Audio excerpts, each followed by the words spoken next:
अस्सलाम वालेकुम स्टूडेंट्स। आज लेक्चर नंबर 2 है केमिकल इक्विलिब्रियम का लॉ ऑफ मास एक्शन।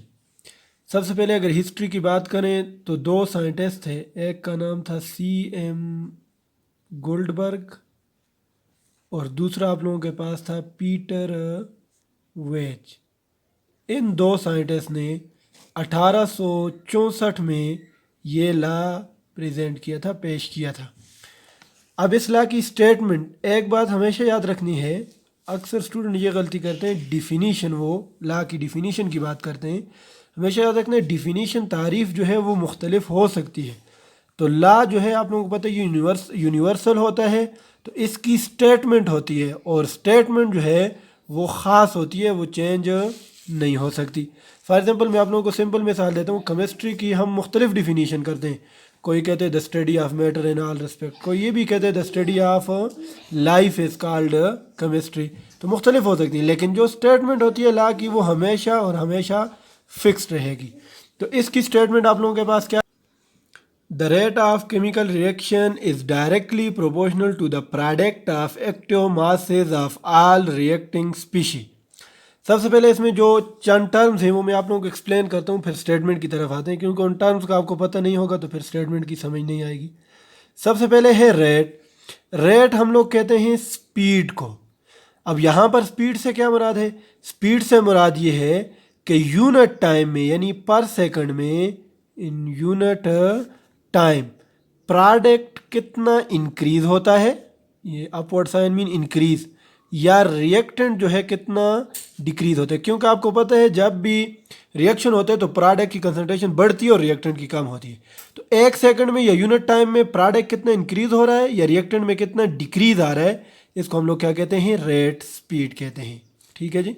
दूसरी टर्म यहाँ पर इस्तेमाल हुई है एक्टिव मासेस। एक्टिव मासेस से मुराद यहाँ पर कंसंट्रेशन है। क्या है जी? कंसंट्रेशन। और आप लोगों ने 9th में सॉल्यूशन चैप्टर में कंसंट्रेशन पढ़ा होगा। कंसंट्रेशन हम लोग कैसे कहते हैं? अमाउंट ऑफ सब्सटेंस या सॉल्यूट जो होता है present in a solution. Solution के अंदर जो सॉल्यूट की मिकदार होती है इसको हम लोग कंसंट्रेशन कहते हैं। क्योंकि रिएक्शन में सॉल्वेंट मस्ट होते हैं, रिएक्शन जितने भी हैं वो सॉल्यूशन की फॉर्म में होते हैं। तो उसमें रिएक्टेंट यानी कि एक होता है आप लोगों के पास सॉल्वेंट, एक सॉल्यूट। तो ये जो सॉल्यूट होते हैं ये आपके रिएक्टेंट्स होते हैं। तो मीन कंसंट्रेशन जितनी ज़्यादा होगी, सॉल्यूट जितनी ज़्यादा होंगे, तो इसका मतलब है रिएक्टेंट इतने ही ज़्यादा होंगे। इसको आप लोग क्या कहते हो? Active masses. और एक और टर्मिनोलॉजी हमने इस्तेमाल किया स्पीशी, ये भी आप लोगों ने 9th के फर्स्ट चैप्टर में पढ़ी होगी। स्पीशी हम लोग कहते हैं हर वो सब्सटेंस, हर वो चीज़ जो केमिकल रिएक्शन में हिस्सा लेती है, केमिस्ट्री में से हम लोग स्पीशी कहते हैं। तो स्टेटमेंट है the rate of chemical reaction is directly proportional to the product of active masses of all reacting species. यानी कि जो स्पीड होती है केमिकल रिएक्शन की, वो एक्टिव मासेस जो कंसंट्रेशन होती है रिएक्टिंग स्पीशी के, उनके प्रोडक्ट के डायरेक्टली प्रोपोर्शनल होती है। यहाँ पर प्रोडक्ट जो है वो मैथ वाला है, केमिस्ट्री वाला नहीं है। मीन फॉर एग्जांपल आप लोगों के पास रिएक्टेंट जो है A plus B plus C, 3 reactant हैं, तो इन तीनों के कंसंट्रेशन के प्रोडक्ट के बराबर, ये वाला प्रोडक्ट नहीं, इनको मल्टीप्लाई जो मैथ में हम लोग प्रोडक्ट पढ़ते हैं उसके बराबर है। मीन कि आपका रेट जो है सिर्फ इस पर डिपेंड भी नहीं करता, सिर्फ इस पर भी, सिर्फ इस पर, बल्कि जितने रिएक्टेंट होंगे उन सब पर डिपेंड करते हैं और उनके डायरेक्टली प्रोपोर्शनल है। जितनी इनकी कंसंट्रेशन बढ़ेगी रेट उतना ही इंक्रीज होगा, जितनी इनकी कंसंट्रेशन कम होगी रेट उतना ही क्या होगा? कम होगा। तो रेट जो है वो रिएक्टिंग सब्सटेंस की डायरेक्टली प्रोपोर्शनल है कि जितने ये ज़्यादा होंगे इतने ही आप लोगों के पास रेट ज़्यादा होगा, जितने ये कम होंगे तो रेट कम होगा। उसके बाद है derivation of expression for equilibrium constant. सबसे पहले हमें ये पता होना चाहिए कि इक्विलिब्रियम कांस्टेंट होता क्या है। डिफिनीशन उसकी है कि the number that expresses the relationship between the amount of product and reactants present at equilibrium in a reversible chemical reaction at given temperature. एक ख़ास टेम्परेचर के ऊपर जो आप लोगों के पास रिवर्सिबल रिएक्शन है, क्योंकि केमिकल इक्विलिब्रियम वहाँ पर होती है, कल मैंने आप लोगों को लेक्चर में बताया भी था कि जहाँ पर रिएक्शन रिवर्सिबल होगा। तो अगर रिएक्शन रिवर्सिबल है, पहली बात। दूसरी बात यह है कि वो इक्विलिब्रियम में भी हो, रेट ऑफ फॉरवर्ड और बैकवर्ड रिएक्शन सेम हो, तो वहाँ पर जो फॉरवर्ड रिएक्शन के रेट और बैकवर्ड रिएक्शन के रेट, रिवर्स रिएक्शन यानी रिवर्स रिएक्शन के रेट के दरमियान जो रेशो होता है ये कांस्टेंट होता है ख़ास टेम्परेचर के ऊपर। इस कांस्टेंट वैल्यू को हम लोग क्या कहते हैं, इक्विलिब्रियम कांस्टेंट कहते हैं। अब इसके लिए एक्सप्रेशन किस तरह हम लोग डिराइव करते हैं, तो उसकी डिराइवेशन है, फॉर एग्जांपल हमारे पास reactant A plus B combine हो रहे हैं और ये इक्विलिब्रियम में भी है, रिवर्सिबल रिएक्शन है, और हमें प्रोडक्ट दे रहे हैं सी प्लस डी। अब फॉरवर्ड रिएक्शन हम लोगों ने कल पढ़ा था, जब आपके रिएक्टेंट जो है वो राइट डायरेक्शन में प्रोडक्ट देते हैं, इसको फॉरवर्ड रिएक्शन कहते हैं। तो अगर फॉरवर्ड रिएक्शन के लिए मैं लॉ ऑफ मास एक्शन लिखता हूँ तो ये मेरे पास आएगा R1 में, इसको कह देता हूँ क्योंकि ये फॉरवर्ड रिएक्शन के लिए है। तो R1 is directly proportional to A into B, क्योंकि आपकी ये जो प्रोडक्ट बन रहा है ये किसका डायरेक्टली प्रोपोर्शनल होगा, इसकी कंसंट्रेशन, जितनी इसकी कंसंट्रेशन ज़्यादा होगी इतनी ही स्पीड ज़्यादा होगी। तो R1 इज प्रोपोर्शनल टू, जब प्रोपोर्शनलिटी साइन ख़त्म होगा तो उसकी जगह इक्वल आएगा और कांस्टेंट के है तो इसको मैं के एफ कह देता हूँ, यानी फॉरवर्ड रिएक्शन का कांस्टेंट है। तो यह आ जाएगा ए इंटू बी, इसे मैं इक्वेशन नंबर 1 कह देता हूँ। अब रिवर्स रिएक्शन के लिए ये एक्सप्रेशन क्या होगी, रिवर्स। तो देखो जिस तरह आपका ये रिएक्टेंट इधर कन्वर्ट हो रहा है इसकी कंसंट्रेशन पर डिपेंड कर रहा है, तो जब प्रोडक्ट वापस इसमें आता है तो वो इसकी कंसंट्रेशन पर डिपेंड करेगा। तो मैं लिखूंगा R2 is proportional to C concentration and D concentration, या R2 प्रोपोर्शनलिटी साइन खत्म होगा तो उसकी जगह कांस्टेंट आएगा, तो मैं इधर लिख दूंगा KR यानी रिवर्स रिएक्शन का कांस्टेंट C इंटू D, इसे मैं कह दूंगा इक्वेशन नंबर 2। अब आप लोगों ने कल पढ़ा है कि इक्विलिब्रियम में जब कोई भी रिएक्शन इक्विलिब्रियम में होता है तो उस केस में रेट ऑफ फॉरवर्ड रिएक्शन जो है वो रेट ऑफ रिवर्स रिएक्शन के इक्वल होते हैं। तो ये दोनों इक्वल होंगे तो इनकी वैल्यू में पुट कर देता हूँ। R1 बराबर है किसके, K F into A concentration and B concentration is equal to, इसकी वैल्यू पुट करो, K R into C concentration and D concentration. ठीक है, अब इसको अरेंज कर दो, कांस्टेंट को एक साइड पे ले आओ, कंसंट्रेशन को दूसरी साइड पे ले जाओ। के एफ ये इधर मल्टीप्लाई में इधर आके डिवाइड हो जाएगा, K R is equal to C concentration into D concentration अपनी जगह पे, ये मल्टीप्लाई में है दूसरी तरफ जाके डिवाइड हो जाएगा, तो ए इंटू बी हो जाएगा। देखो मैंने शुरू में आप लोगों को बताया था फॉरवर्ड और रिवर्स रिएक्शन का जो रेट कांस्टेंट होता है उसके रेशो के बराबर इक्विलिब्रियम कांस्टेंट होता है। तो इसका मतलब ये हुआ कि के एफ बाय के आर ये जो रेशो ये के सी के बराबर है, तो इसकी जगह के सी पुट करो, तो K C is equal to C concentration into D concentration divided by A concentration into B concentration. तो K C is equal to C और डी क्या है जी, ये प्रोडक्ट की कंसंट्रेशन है, तो मीन ये product divide by A B क्या है जी, ये रिएक्टेंट है, तो ये रिएक्टेंट की कंसंट्रेशन के इक्वल है। लेकिन यहाँ पर अगर आप लोग देखो इस रिएक्शन में मैंने नंबर ऑफ मोल नहीं लिखा, बैलेंसिंग में आप लोगों ने पढ़ा भी होगा इधर नंबर ऑफ मोल होते। फॉर एग्जांपल अब हर रिएक्शन इस तरह नहीं होता, जैसे H2 है प्लस 2O2 भी हो सकता है, बाज़ जगहों पे ये नंबर 3O2, क्योंकि ये चेंज हो सकता है, जैसे N2 प्लस 3H2 कंबाइन होकर आप लोगों के पास प्रोडक्ट दे रहे हैं 2NH3। तो ये जो नंबर होता है हर एक स्पीशी के शुरू में जो लिखा होता है ये नंबर ऑफ मोल होता है, ये क्या होता है, नंबर ऑफ मोल। तो यहाँ पर तो मैंने कुछ नहीं लिखा, तो इसका मतलब ये हुआ यहाँ पर कि ये 1 है, लेकिन ये चेंज भी हो सकते हैं। अब ये चेंज होगा तो उसके लिए एक्सप्रेशन किस तरह लिखेंगे, तो फॉर एग्जांपल मैं इधर लिखता हूँ एक रिएक्शन है A plus B will combine to give C plus D. ये जो स्मॉल ए बी सी और डी है ये क्या है जी, ये मोल है, नंबर ऑफ मोल है आप लोगों के पास।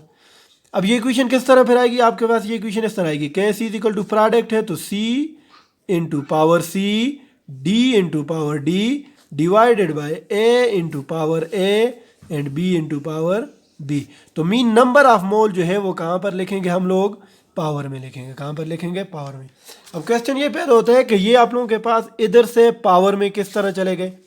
देखो वही मैं लिखता हूँ, शुरू में आता हूँ, R1 जो है वो बराबर है किसके, K F into A concentration and B concentration मेरे पास आ जाएगा। अब मैं इसका लाग लेता हूँ तो ये मेरे पास आ जाएगा लाग इंटू के एफ ए कंसंट्रेशन और इधर आ जाएगा बी कंसंट्रेशन, क्योंकि के एफ कांस्टेंट है और कांस्टेंट के ऊपर आप लोगों ने मैथ के रूल में पढ़ा होगा लाग अप्लाई नहीं होता, तो ये शुरू में आ जाएगा। तो इधर आ जाएगा log ए स्मॉल ए और ए इंटू बी एंड बी। आप लोगों ने 9th की मैथ में एक रूल पढ़ा होगा कि आप लोगों के पास जो पावर है, फॉर एग्जांपल इस तरह आ जाए log A power M N, अगर वो मल्टीप्लाई हो रही हो तो उसका प्रोडक्ट क्या आता है जी, plus log A power M plus log A power N. तो इस log की बेस 10 है, इसीलिए हम लोगों ने बेस नहीं लिखी हुई, तो ये दोनों इसकी पावर में है। तो ये आप लोगों के पास इसका प्रोडक्ट इस तरह आ जाएगा के एफ, क्योंकि इस पर अप्लाई नहीं हो रहा, तो ये हो जाएगा log A into A plus log B into B हो जाएगा। सही हो गया जी, क्योंकि हर एक रिएक्शन में फॉर एग्जांपल जो नंबर ऑफ मोल होते हैं वो कांस्टेंट होते हैं, हर एक रिएक्शन में वो सेम होते हैं। For example balancing of chemical equation है तो N2 फॉर आप लोगों के पास N2 + 3, आप जो जिधर भी अगर इन दोनों का रिएक्शन करोगे तो एक नाइट्रोजन के साथ 3 मोल ऑफ हाइड्रोजन ही लगेंगे, जिस कंडीशन में भी करोगे, और ये आपको इतने ही प्रोडक्ट देगा मीन। तो अगर आप लोग कंसंट्रेशन इंक्रीज करते हो, फॉर एग्जांपल आप लोगों ने इसके 6 मोल ले लिए, इसके 1, तो इसके 3 मोल फिर बच जाएंगे, क्योंकि इसका 1 मोल इसके सिर्फ और सिर्फ 3 मोल के साथ रिएक्ट होता है। तो इसका मतलब है ये वैल्यू भी कांस्टेंट है, तो ये भी किधर आ जाएगी, शुरू में।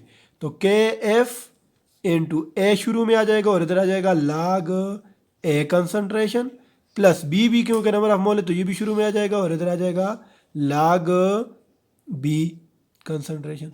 अब आप लोगों ने एक और फार्मूला पढ़ा होगा log A power M power N. जब पावर के ऊपर पावर आ जाए तो टॉप वाली पावर किधर आ जाती है, शुरू में, तो log A power M M हो जाएगा। ठीक है जी, ए पावर एम। तो देखो यहाँ पर उलट है, ये शुरू में है तो ये किधर चले जाएगी, टॉप पे। तो आप लोगों के पास किस तरह आ जाएगा, के एफ अपनी जगह पे कांस्टेंट आ जाएगा, और ये हो जाएगा जनाबे वाला log A power A plus log B power B, तो ये R1 आ जाएगा। इसी तरह R2 भी आप लोगों के पास किस तरह आ जाएगा, सेम यही चीज़ आ जाएगी, K F into log A power A plus log B power B हो जाएगी। ठीक है जी। अब क्योंकि इसमें log का, अच्छा एक और बात, यहाँ पर log हमने बोथ साइड पे लिया हुआ है, क्योंकि इधर मैंने लेना आप लोगों को बताया नहीं है, किधर हमने log लिया था, यहाँ पर देखो। तो क्योंकि ये इधर log लिया तो ये तो मैथ का रूल है कि दूसरी साइड पे भी आप लोगों ने log बोथ साइड पे लेना है, तो इधर भी है तो इधर भी है, तो ये नीचे जो log होगा यहाँ पर भी log होगा, ठीक है, और यहाँ पर भी क्या होगा, log होगा। तो इधर से आप लोग log कॉमन ले लोगे तो ये मल्टीप्लाई में होगा, तो दूसरी तरफ जाकर डिवाइड होकर log कट जाएगा। इस तरह फॉर एग्जांपल आप लोगों के पास, तो यहाँ पर वही फार्मूला आप लोग अप्लाई करो, log R1 is equal to K F into log A power A into B power B. जो पीछे मैंने आप लोगों को बताया था कि जब आप लोगों के पास पावर मल्टीप्लाई में है तो प्लस में होती है, तो ये प्लस में आ गया था। अब प्लस से वापस मैंने उसको, इस फार्मूले को log A power M N is equal to log A power M plus log A power N, इसको मैंने वापस इस फॉर्म में ले आया हूँ। तो अब ये log मल्टीप्लाई में है तो इधर क्या जाएगा, डिवाइड, तो log से कट जाएगा, R1 is equal to K F into A power A and B power B. तो इस तरह ये पावर में चला जाता है। ठीक है, तो के सी की वैल्यू आप लोगों के पास पीछे हम लोगों ने पढ़ी है, क्या आ जाएगी, इस तरह आ जाएगी, K C is equal to C power C D power D and A power A B power B. कोई भी क्वेश्चन हो तो आप लोग मैसेज करके पूछ सकते हैं। शुक्रिया।